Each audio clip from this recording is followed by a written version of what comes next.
Hey guys, so some of you guys watching this video might have already cleared Egg Gear, and you probably have one ancient piece. And you're probably wondering, can I swap over to Arc Passive right now? And if I can, what do I do with my tree? Because clearly, all the guys that we have on like Nexus and things like that, they have a maxed out tree.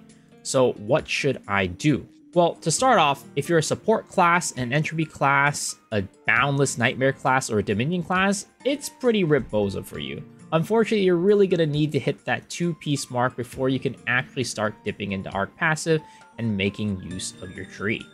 Because unfortunately, you're just losing and missing too many points without that second piece of equipment to make your class work. But for the other classes, it really comes down to your ability to make up for things that you're losing, and specifically when we look at these three nodes right here: Unlimited Magic, Zealous Smite, and Strike. If you run some of these other ones, except for this one for support, you're pretty much good to go. But if you do run these, it is a little bit more tricky because these nodes give you a ton. And unfortunately right now, with one piece, you can only use up to one. So for example, I'm on my Striker, right? I have one piece. I'm not at level 70 yet, but I only get 2 more Arc Passive points if I get to level 70 anyway, so I can pretty much fill out everything that we need to.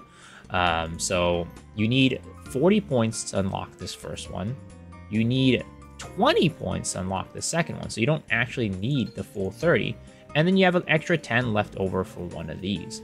So you can take one of them and then boom, right? That's your Arc Passive setup. But like I mentioned, these last row, these three, give you a ton of stats. For example, this one gives you an extra 12% crit if you don't take that last node. And this one gives you an extra 10% crit and an extra 16% crit damage. And this is for entry class. And to give you a little bit of perspective, the maximum that you can get out of a ring for crit damage is 2.4%. So you are not making up that extra 16% crit damage just off of like your accessories. It is not happening. So that is why entry classes are unfortunately gonna be needing to wait for another piece.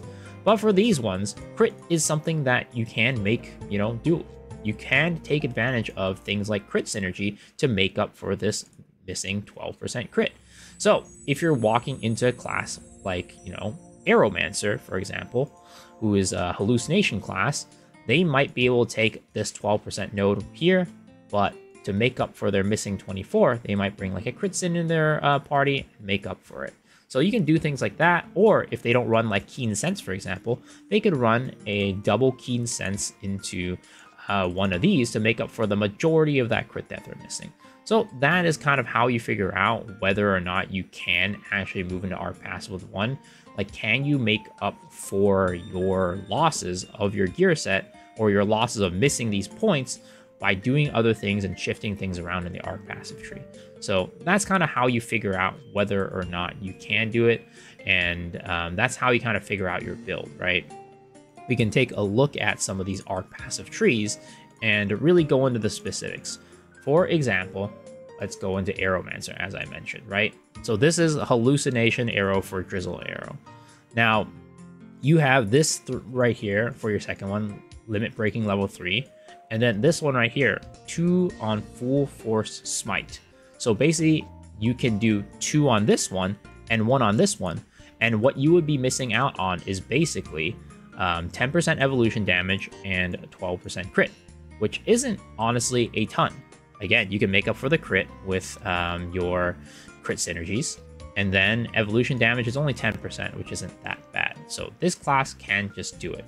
So that's kind of how you adjust for it. You always want to have at least 1 point into this last one, if you can, and then try to make up for it by skipping out on one of these. Again, if you're an entropy class, if you're a boundless nightmare or dominion class or support class, unfortunately, this just doesn't work because you really do need all the points that you can get. Because again, this damage is something you can't make up for. This is something you can't make up for, right? Missing points, and these are something you can't make up for. Some of the mana consumption and cooldown is just something you can't make up for, right? Let's say you take for Boundless MP, right? For the Boundless classes. So 7% right here, 7% right here, that's only 14%. using Boundless Nightmare gives you 20% on top of the mana regen. So again, those classes, unfortunately, it's really tough for you. Now, the other thing to take into consideration outside of this tree, right? Let's say you're all set with this tree and you're like, okay, I can make this work. Well, you gotta also take at the Enlightenment tree. You gotta look at the Enlightenment tree, unfortunately, because the Enlightenment tree is something that is going to come into effect. Some classes have an Enlightenment tree where this last one is a key part of their build. So in Memorizer's build, not his build, his video, when he talks about, Arc Passive, he mentions that, oh, you need a minimum of 72 Enlightenment points to make it work and 2 pieces of Ancient Gear, right? Well, it's not that simple, unfortunately, because some classes need at least 80 Enlightenment points because this last tree node right here is core to their Arc Passive build. So with Striker, this one right here, Blessing of Beads, is core. And we need this to really use our Arc Passive well. It's a new skill, right? While we may be able to swap over to Arc Passive earlier, we can't necessarily really use our Arc Passive because the really big change comes from this last node. So unfortunately for us, we're going to need 80 points in our Enlightenment tree before we can actually take advantage of all the new things from our Arc Passive. And that's something that you should keep in mind as well. If you're switching over to a class where the last node is like completely game changing, you might want to consider getting 1 piece of Ancient Gear just to be able to swap over to Arc Passive and use this. If you are a class that doesn't have this be a game changer, maybe it's just number changes, right? Well, then you can swap over at 72. And it's not that you can't swap over at 72 for these classes, it's just that you're kind of basically playing a tier 3 build at that point. And, there's no really much of a point in spending so much money on random relic accessories or whatever to get you to the 72 point mark, and then just to swap over for maybe a 2 to 3% upgrade, or maybe even a slight decrease because you don't have all these tree nodes in place. So that's something to keep in mind and take a look for your build and make sure that you just know what's going on with your build. But after that, right? After that, now you're done. You know what you need for transferring over to the Arc Passive. You know what you need for your class. Now you're like, okay, build-wise, do I just take a look at this right here in Lost Ark Nexus? Well, I know I talk a lot about Lost Ark Nexus as being a great place for you to go to, but that's because I make a lot of new player videos. And to be honest, just for new players, I like to keep it simple and streamlined. Go here to find a build, right? That's the best thing to do. But if you're getting into the end game, unfortunately, a lot of times Lost Ark Nexus doesn't actually show the best builds. Now, it does have a caveat here for the tier 4 builds, right? They do say it is brand new and there's a lot of different potential builds in testing, right? But what you can see is that in Lost Ark Nexus, a lot of the builds that they have here on tier 4, unfortunately, don't really match the meta builds for people in Korea. So the place that I like to go for builds is Loawa. Of course, many of you guys know Loawa. This is where I go to, and many of you guys go to for builds. But if you haven't been here for a while, there's a lot that has changed since tier 4. This might look very different. So I wanted to go over with you guys how to read this.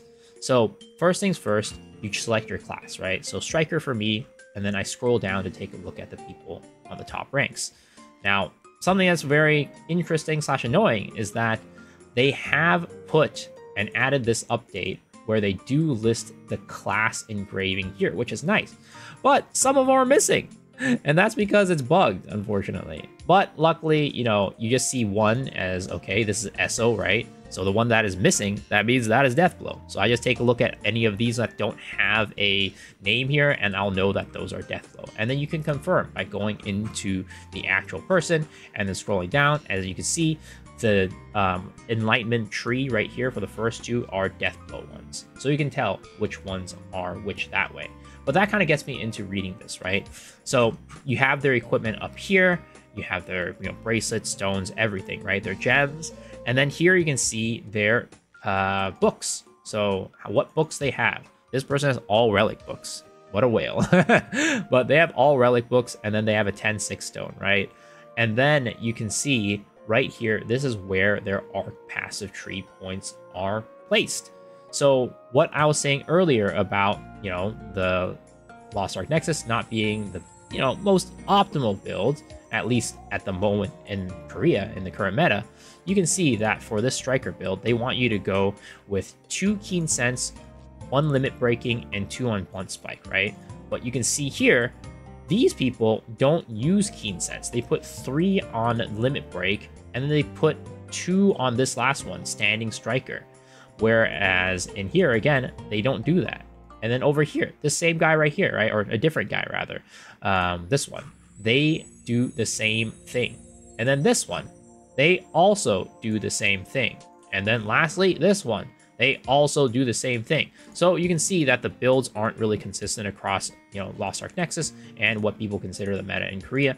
So if you want to take a look at what the most up-to-date, meta builds are, I'd suggest taking a look at what people use in Korea. Now, there is a little bit of a caveat, right? Sometimes things like their engravings, their bracelets, their stone, these things, their accessories, make it so that they are able to afford a different type of build than what we're able to afford. But if you see that it's so consistent across different people, you can probably tell that, regardless of what they have for their equipment, for their builds, this is kind of the meta.